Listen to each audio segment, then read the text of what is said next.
Oh. Hello? Oh, thank goodness you're still there. Yeah, Mama, what's wrong? Is Jamie all right? No, Jamie's asleep, but you got to hightail your honey over to the boob tube right now, 'cause Ted, honey, this is your life. You and I are friends, right? Orsini, it's that scandal show, you know, Inside Affair Channel 7. Honey, turn on the TV, Channel 7. What? Just do it. What? Oh. Mama, I'm going to hang up, all right? Hi, everyone. Our lead story tonight is about a love triangle. A love triangle is made up of three corners it's the National Intruder. Not all of them equal. Wine mogul in training, Ted Orsini, has emerged from his corner swinging. Who is he fighting, and who is he fighting for? You'll hear all the passion, the love, the jealousy, and the hate as each of our subjects sounds off when we return with tonight's sizzling edition of Inside Affair.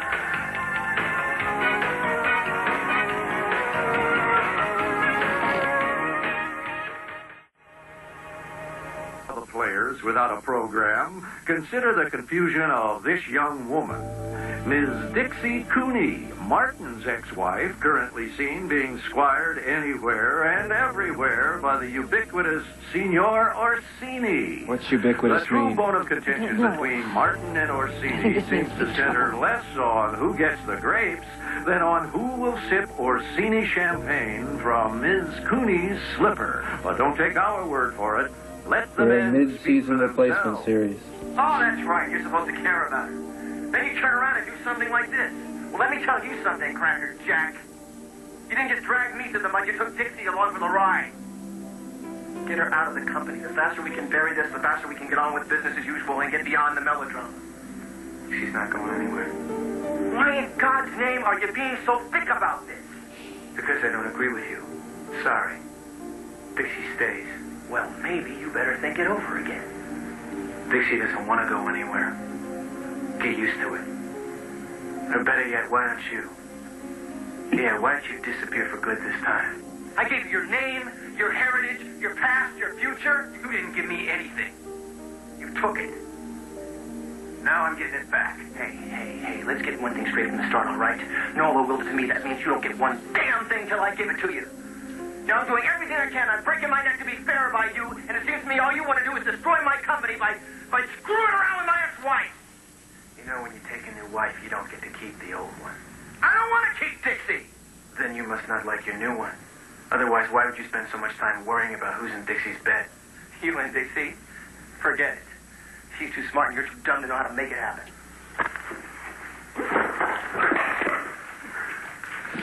Mr. Orsini must have taken Mr. Martin's words literally. While our heroes were busy mixing it up, who should arrive with split-second timing and ears burning but the object of their dueling affections, Ms. Dixie Cooney. Our intrepid reporter fled the Orsini offices with both men in hot pursuit. Who will live happily ever after with Ms. Cooney as their private reserve? Keep watching. We'll keep you informed.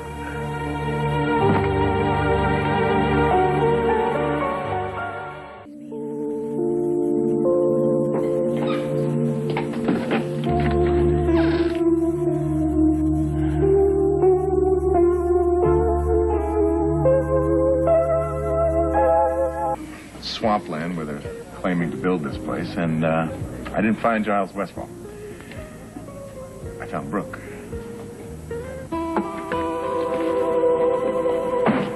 You see it? Yes. All of it?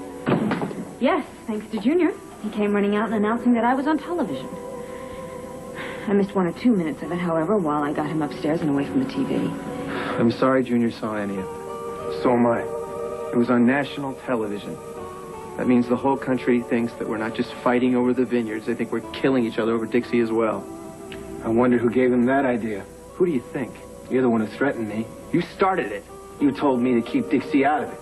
It doesn't matter who said what to Yes, whom it now. does. It matters to me. As a matter of fact, I think it's time we settle this once and for all.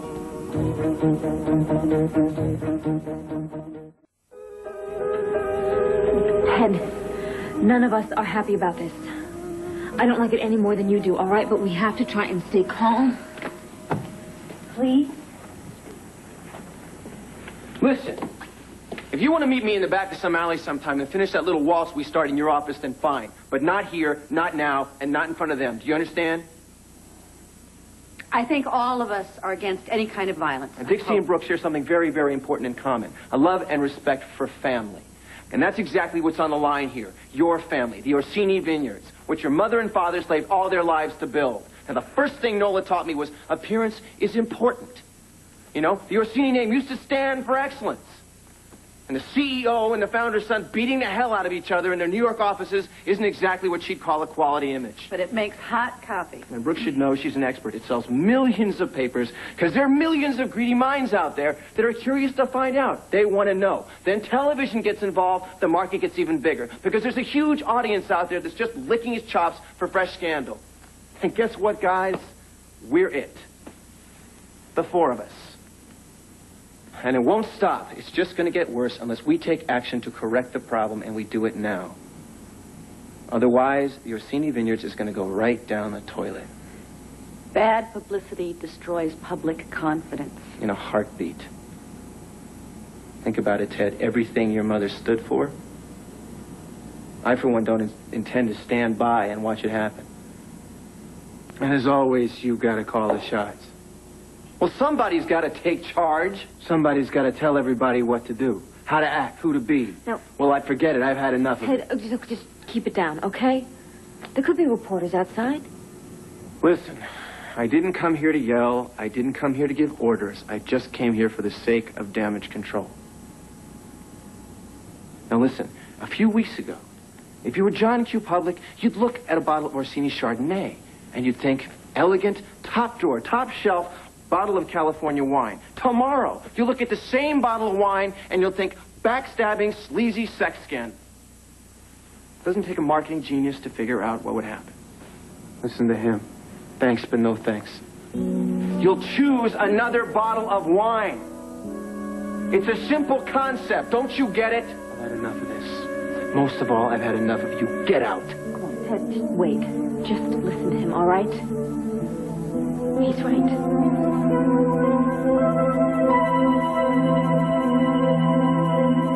Ted, I'm not saying that you're wrong. I'm just saying what Nola has told me over and over again.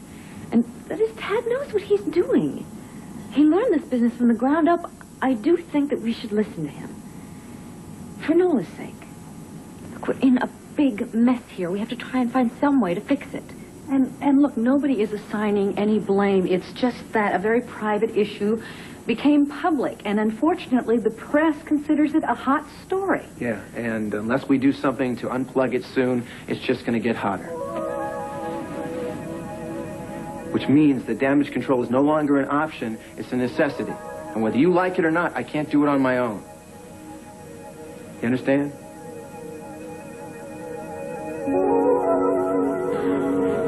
I think I have an idea here, guys.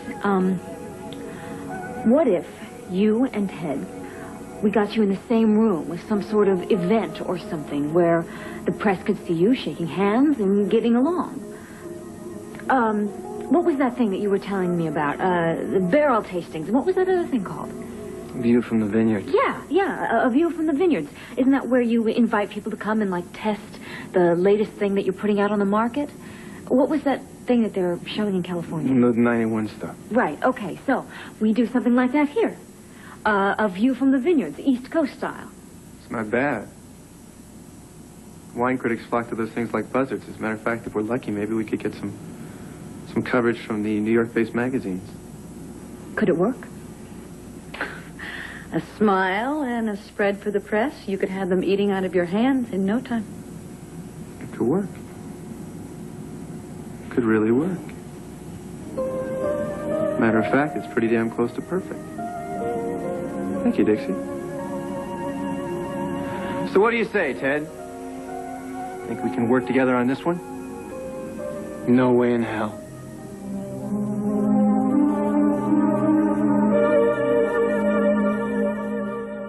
You're unbelievable. Dixie comes up with the best idea yet, and you say no way. I don't care who comes up with it. I'm not taking orders from you. Let me tell you something, pal. You're right to just back out, disappear when you slug that photographer. Look, Ted, he's not giving orders, okay? He's trying to sort things. We're just trying to figure this out the best we can.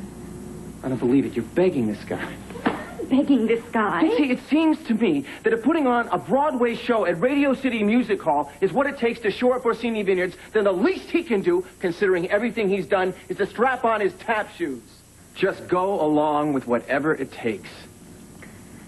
The way you explained it to me, all we have to do is show up to a party and drink wine. Raise a friendly glass so the photographers can take pictures. That's no big deal, right?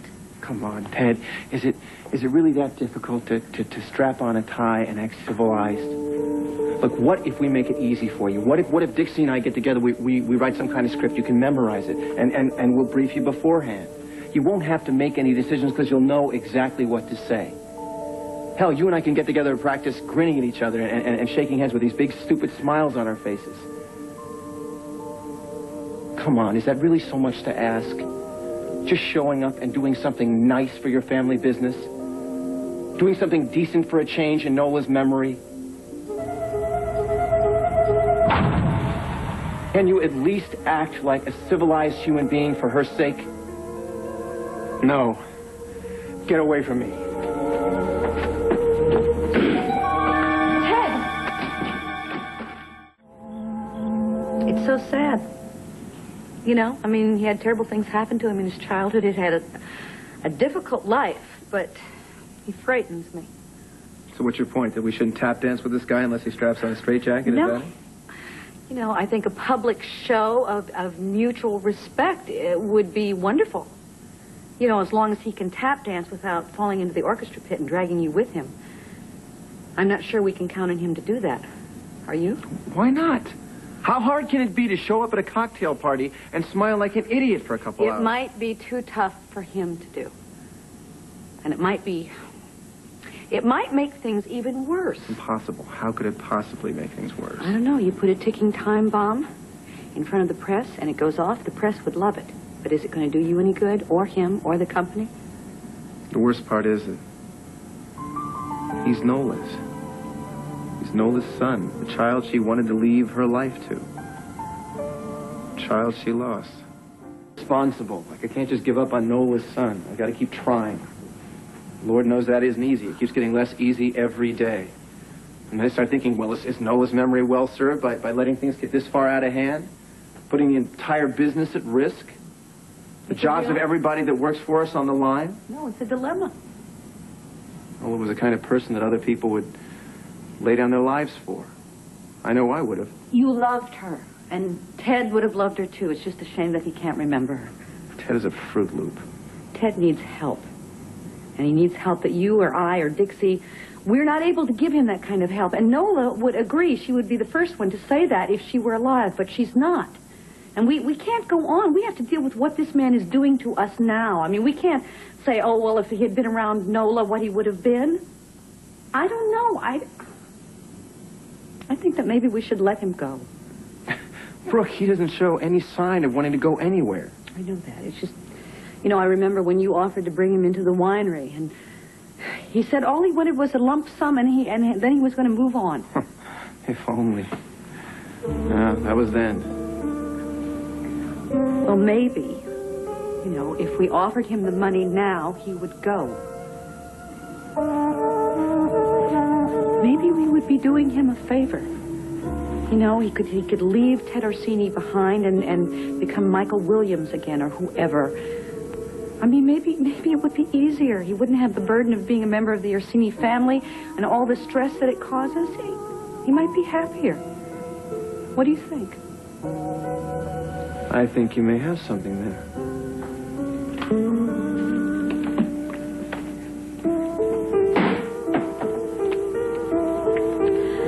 Hi. We're back. Brooke and I have been talking. Ah, yes, so have we. Ted has something he'd like to say. I want to do it. Let people see us getting along. I'll do this wine tasting thing the way Dixie wants.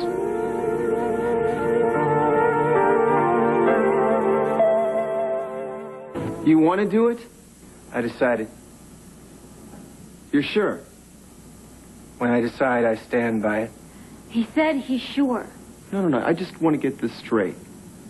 Now, you're agreeing to go through with the view from the vineyards deal, and you understand there can be absolutely no risk of anybody losing his temper and flying off at the handle at some photographer? He said he wants to do it. And he can. I know he can.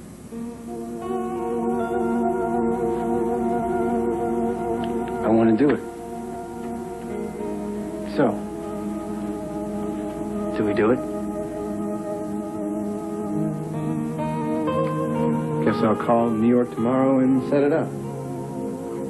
Or we can plan it together if you like.